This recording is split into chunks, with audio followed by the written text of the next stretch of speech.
Welcome to Celtics Stuff Live on the CLNS Media Network, the leading online provider of audio and video coverage for the Boston Celtics. And yes, I just said audio and video. It's been a long time, John, since you and I did video. I now have kind of a much more professional, almost in-home studio here because I do 4 other podcasts now in my professional life in the healthcare industry. So we're back.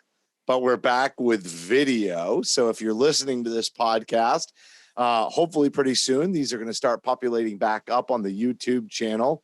And so, John is, well, you're looking dapper, young man.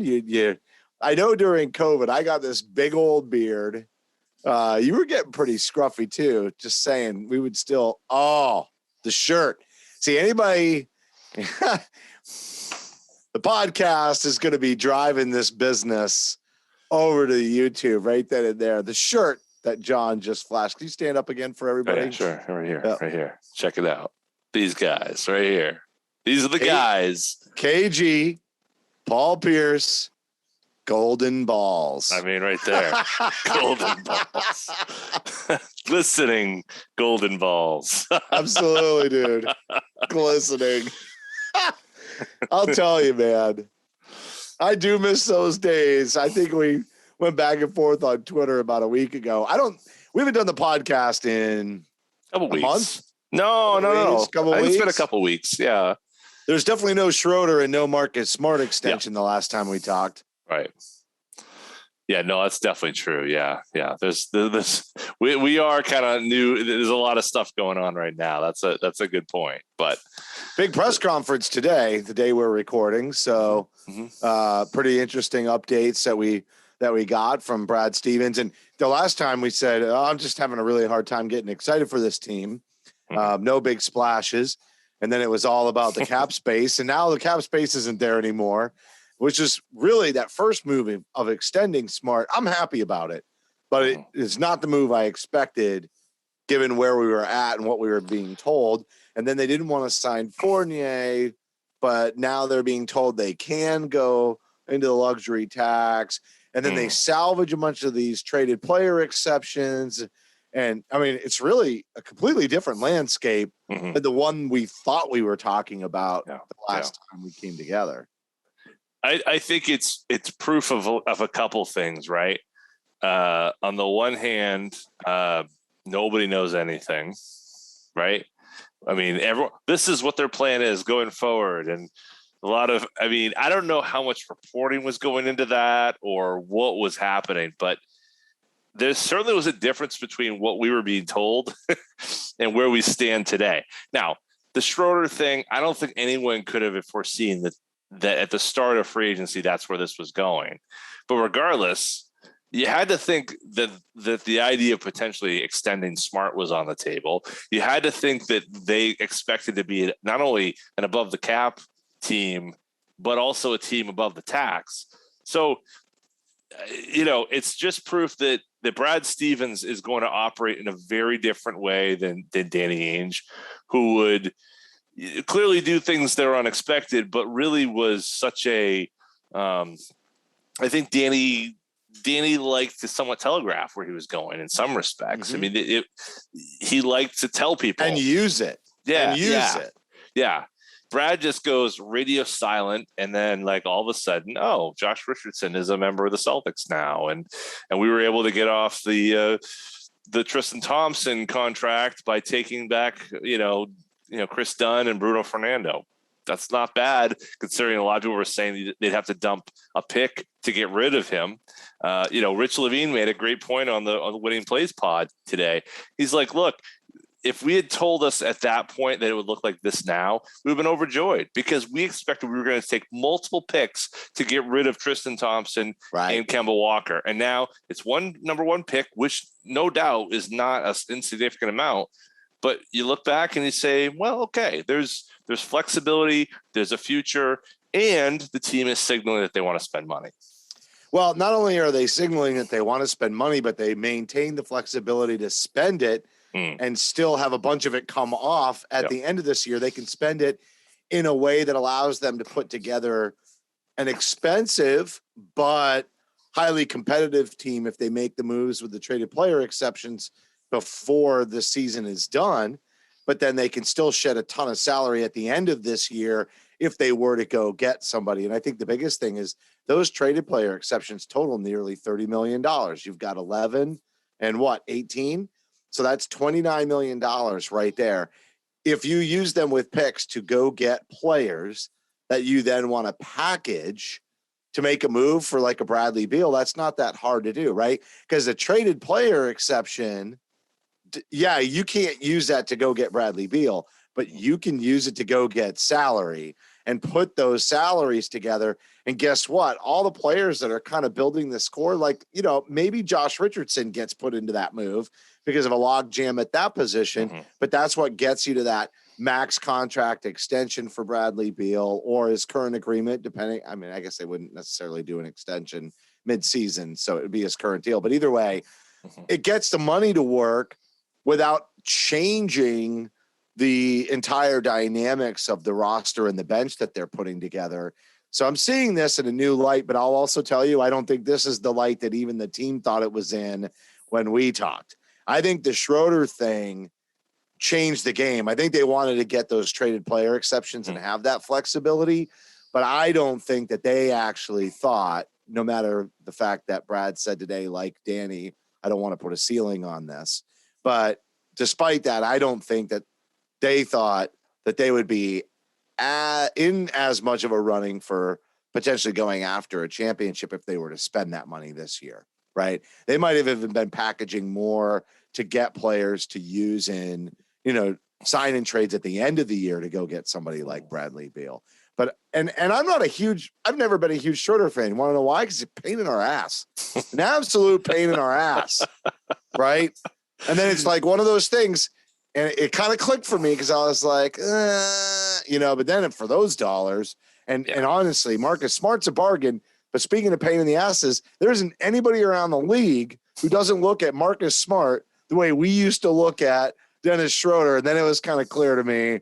I'm like, well, I'm not saying we're getting another Marcus Smart, but maybe I need to look at it a little bit differently in the fact that everybody is like, Marcus Smart, I hate that guy, unless you're a Boston Celtics fan. Or a coach or a player, but I mean, fan base wise. Right. No. I get your point. I mean, I think you look at the team last year, they were a team relatively devoid of, I don't know, energy. I want to say energy. Yes.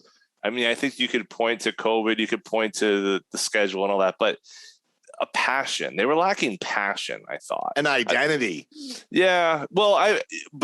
Identity, you can even say like style of play. And I totally agree with you. There was no identity, but they lacked any sort of defensive effort. Yeah. But what I'm trying to get at is that you didn't have people, you didn't have personalities who were driving the conversation. You had, Smart, but Smart is one guy, and you can't just have Smart being Smart and it just kind of says, well, he's the weirdo and everyone else is this, kind of stays in their own lane. You need multiple people who are pushing and pulling. I mean, look at Milwaukee, right? I mean, they had a end of the year with PJ Tucker and they had Portis and those those two personalities, they're somewhat combustible, but it worked. And they made it happen at the end. And I'm not saying that the relative value of Schroeder and Smart versus those two, that's not really even the point of how good they are. It's the point of sometimes you need instigation. You need somebody who's going to get up in the guy's face, who's going to pressure the ball, who's going to do the things. And it shouldn't have to be Smart's job all the time, right? Because Smart comes unraveled. And he had a rough season in general, even with his own play and his own identity and his own, I think he lost. I don't want to say he lost his way, but certainly from the outside looking in, it wasn't the Marcus Smart that we had come accustomed to. But I think some of that was just frustration, with the awkward lineups and the disjointedness. And I'm giving this effort, but nobody else is. And there's also no results for that effort. And so I do think it helps for him to have somebody else, as you mentioned, who's got a little bit of fire in their belly, who's going to go out there and instigate with him, that he's not going to – I don't think he has a problem doing it night in and night out. I just think he has a problem doing it alone, night in and night out. Just think about the Jay Crowder days. Right. I mean, that's really those days, and even Isaiah Thomas, but for, not the same kind of player, not the same kind of instigator, but definitely an alpha dog that season. The way that they ignited Smart, I thought he had some of his best years with that crew around, in so many ways. And so I think it's going to be good for him to have that. I think it's good that the team's a little bit older.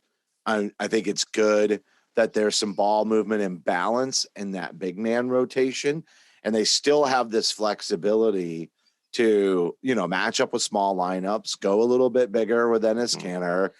And they really only have, they've got probably, I think, 4 definite starters, minutes 5. It's really 5, isn't it? I mean, most nights it's going to be Horford, Brown, Tatum, Schroeder, Smart. Don't you think? No, you see, you want to go with the Josh Richardson. You want to go Neesmith. Time Lord. Lord. Yeah. Time Lord is Rob Williams is the guy. I think he should be, but is he going to be healthy enough? I guess you're right. I'm with you. Well, that's it. I mean, but we have questions about Horford. We have questions about Rob Williams. I think that's the reason, I guess, you bring in a guy like Enes Kanter, to have that size. It's probably a reason you don't cut loose Bruno Fernando. And then, of course, you got Grant Williams. So there's 5 guys that could be, splitting the center spot at some point in time or another. If I had more faith in the health of particularly the top 2, I would love to have that down to 3. I mean, look at the teams that were running, what they were running for centers in the playoffs. They aren't running 7-footers out there. They're not running 6'10" guys. They're running big 6'8" guys who can rebound and defend the rim a little bit. That's really all it is in the playoffs now, unless you have a guy who's at the top of the list. So that's, you need somebody who can defend Giannis in that situation. That's basically where you're at this point. And I'm not even saying on the perimeter, but at least, be able to rebound and keep him away from the rim, the second chance points. That's what they need. So it's a little heavy in terms of evidence on that side of it. I'd love to see them have more of a 3-4. That's really the only disappointing factor, I guess, as I'm kind of walking away from this postseason or this off season, is that they never really addressed that issue. They walked away from Semi Ojeleye, which I think was the right move. Yeah. But really the only guy you have who's like a legitimate, you look at him and say, okay, that's a power forward, is Grant Williams. Yeah. And even then he's 6'5". So he's not that perfect, kind of switchable 3-4 guy that I think the team needs. But hey, look. But you mean off the bench? You're not leaving Tatum out of that on purpose. Well, yeah, but sort of. I mean, I would like them to have, in an ideal world to me, Tatum is 3, Brown is 2. Yeah, I've been saying that. Smart, forever. I guess, is the point guard. Rob Williams is your center, and you have a 3-and-D power forward who can guard the other team's best wing. Mm-hmm. That way, it's not putting so much on Brown and Tatum. That's really what it comes down to me. And I love the length. I love the length away from those 2 guys. Totally, and the length and the size of that lineup, even on the offense, like the matchups nightmares. They've just run small for so many years. Yeah, and that's not. You're right. This year, that's not going to happen unless they make a move. No. Or, I mean, in some ways, they could do the Horford, Rob Williams, and do what you're talking about, but it sounds like they're committing to giving Marcus Smart all the ball handling kind of duties to set up the offense. Mm-hmm. He has to grow in that area because he has the ability to grow in that area. He has to just get the assignment. He has to grow like, this is yours.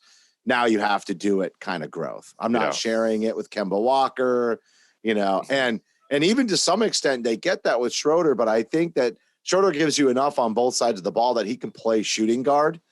And he's got to know that what he's doing this season, despite playing for a contract, that he can't be a featured part of the offense in terms of holding the ball and trying to score 30 a night or 25 a night.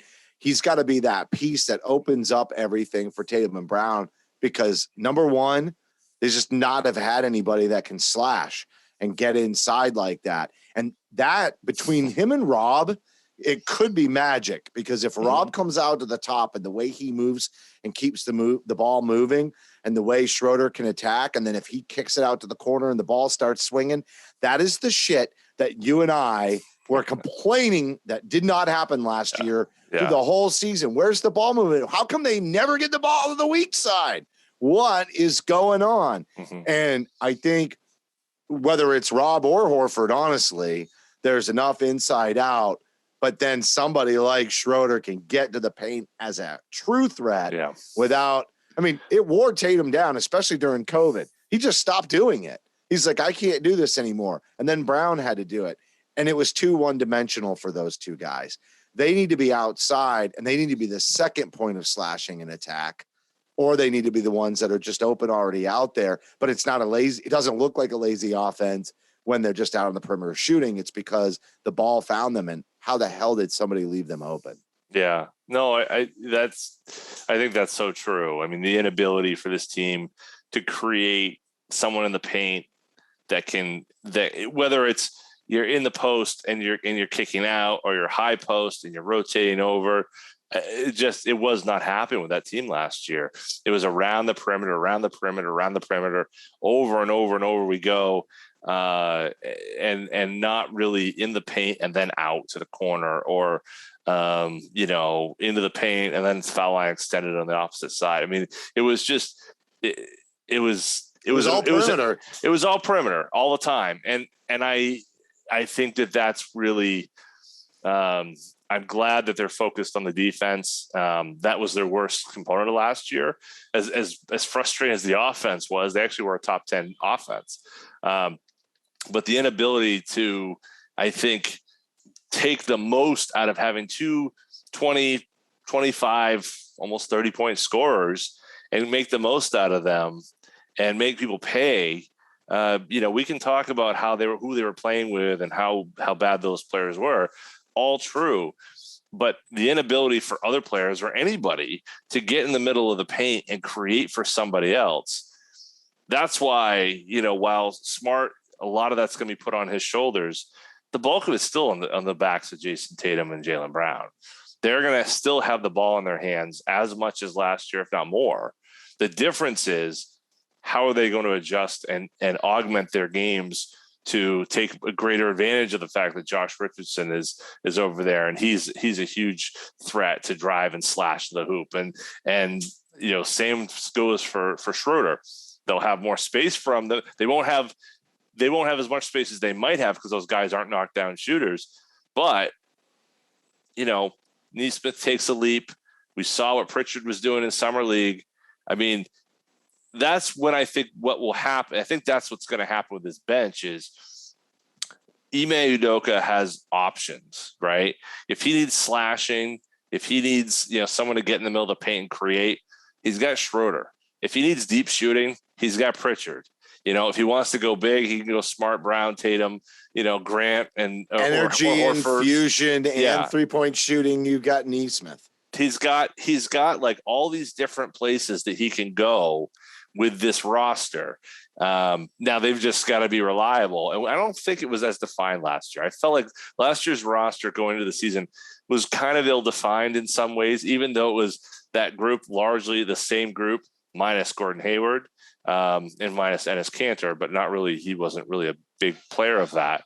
I think that shift and the start of last season, they really didn't have it's surprising given how much time they went without Gordon Hayward, but that absence and what he brought was a big part of what that team missed last season, in that passing and defense and all that goes with it.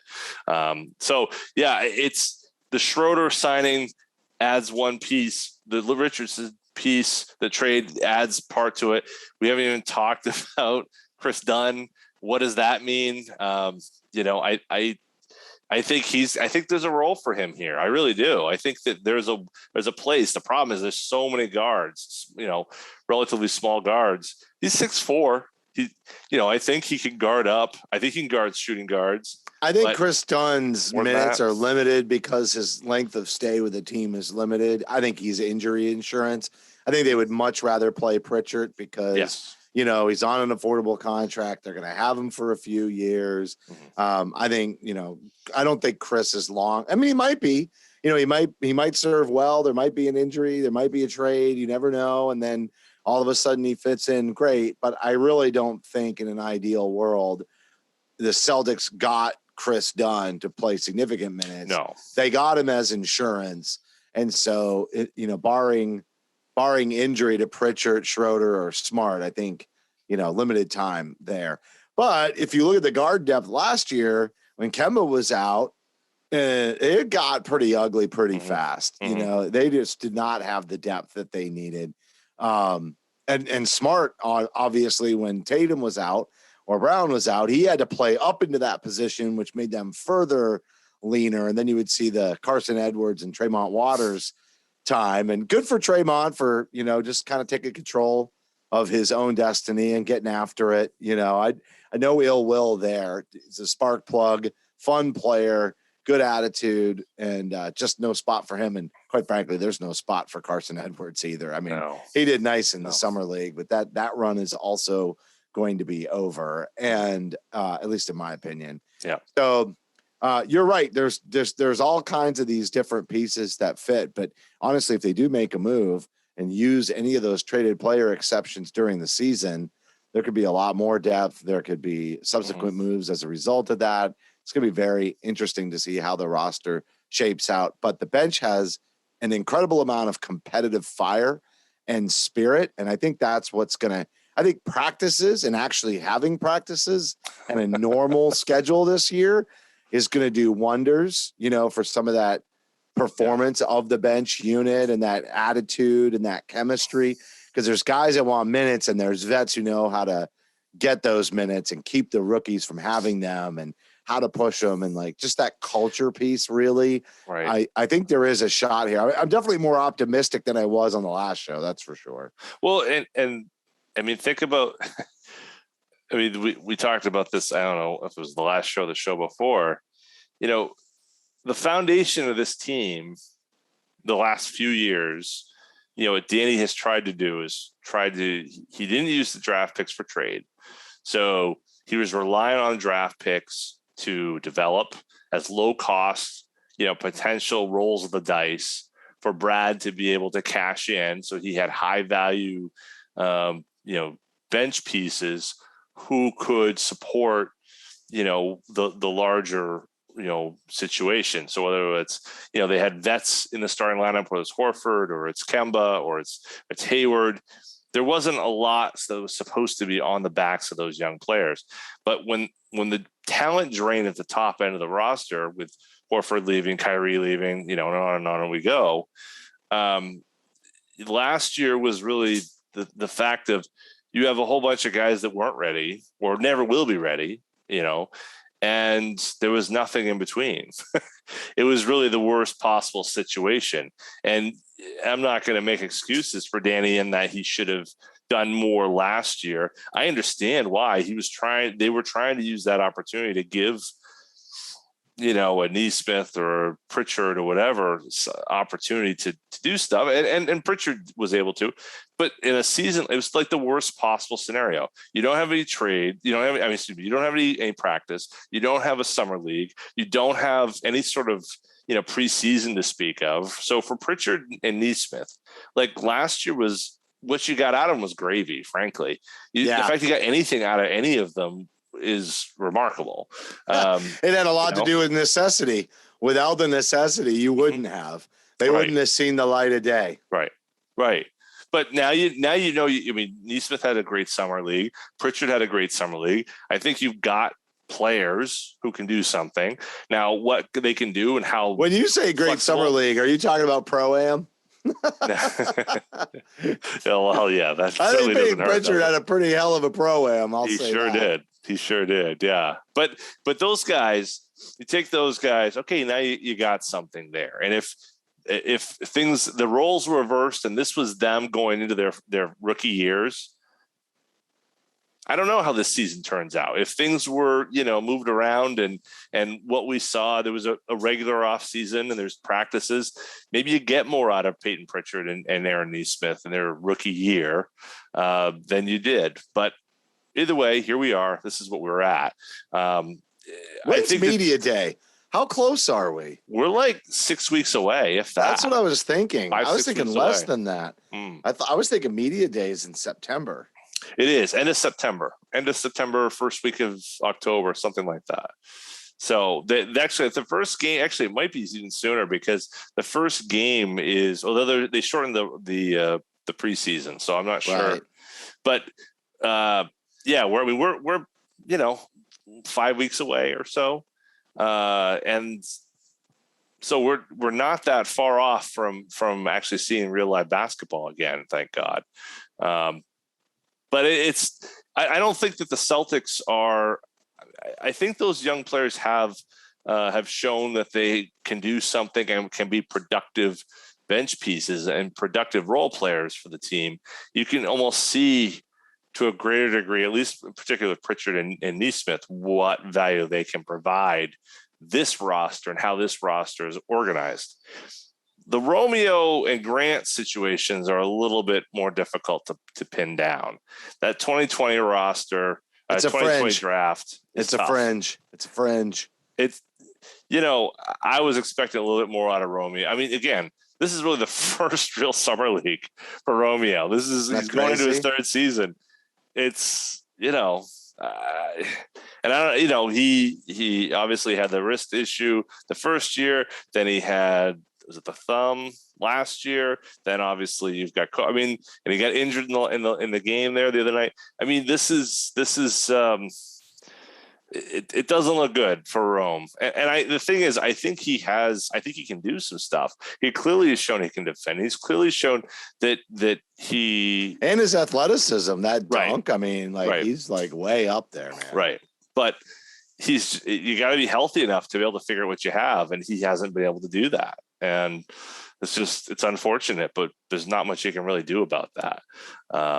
But Nesmith, if he hasn't already passed him on the roster, he will be by, October. They could use both of them though. That's the funny thing about this. They really do need both of those guys to hit because being able to trade Romeo and not having to trade Nesmith allows you to use, do you want to have to use both of them? You need wing depth. I mean, that's the one thing we saw over last season is when you don't have wing depth, you really aren't able to compete in the NBA in the 2020s. The double big lineups and that nonsense that we had to run out there to start last year. That's like, buggy whip stuff. Like that's not who the league is. And so if you're going to try to run any sort of reasonable offense, unless one of those bigs is Anthony Davis, you're not really, or Giannis, you're not really running anything that's going to win on a consistent basis in the NBA. You can't do it. So training camps open September 28th. Mm-hmm. And then opening night for the NBA is October 19th. Okay. That is way earlier. So they, what they've been trying to do for the last several years was space that schedule out. And I didn't ever feel like it was really great for the Celtics. That first season, they were supposedly spacing it out. Yeah. I feel like there were tons of back-to-backs, especially during the grind, part of the season, that February, late January through the All-Star break and March. Wasn't there? Just feel like they had a ton of back-to-backs during that stretch. And well, that was the whole point, right? Was eliminating those. And I think that first year of that was the infamous Kyrie season too. Right. So everything was painful and difficult to put through. Watching the games was difficult. Watching them not have any. I've stricken it from the record, to be honest with you. It's like the lost seasons, right? Like lost tapes of, nobody has those anymore. Nobody, nothing to see here. I mean, even as bad as last season was, it was nothing like Kyrie's. Mm-hmm. I mean, no, later. It was different, but it was not. Yeah, that was last year was much more like the 2010 season than the Kyrie season. The Kyrie season was off-putting. It was upsetting. Last year was frustrating, underwhelming, and frustrating. Yeah, because you felt like there was so much they were capable of that they weren't able to show.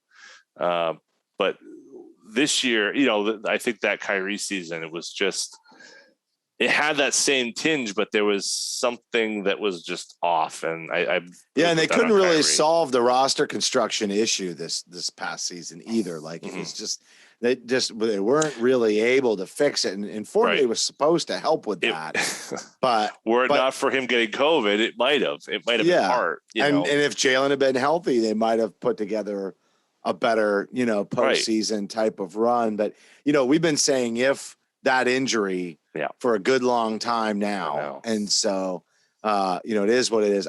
We're getting close to the end of the show. The one thing I do want to bring up is Terry Rozier.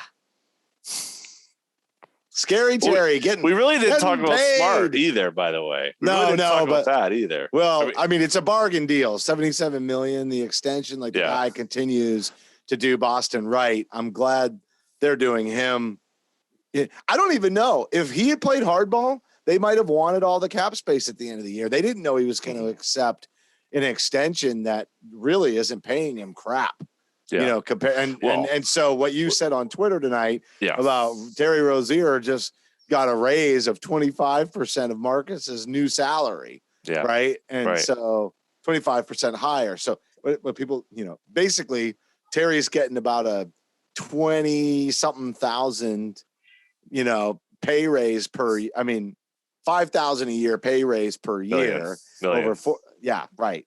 Talking to Art. Dude, this is over. I gotta go soon. Not us. Those guys. Yeah. $5 million. Yeah. $5 million over 4 years. So he's getting about 20 over the duration of the contract. Yeah. And Marcus is going to be making what, about 17? Is that 77? 18, 19. Yeah. But regardless, it's $6 million or $5 million difference. And is he, 25% better player? I don't think so. No. I love Terry. I think it would have been great to keep him here.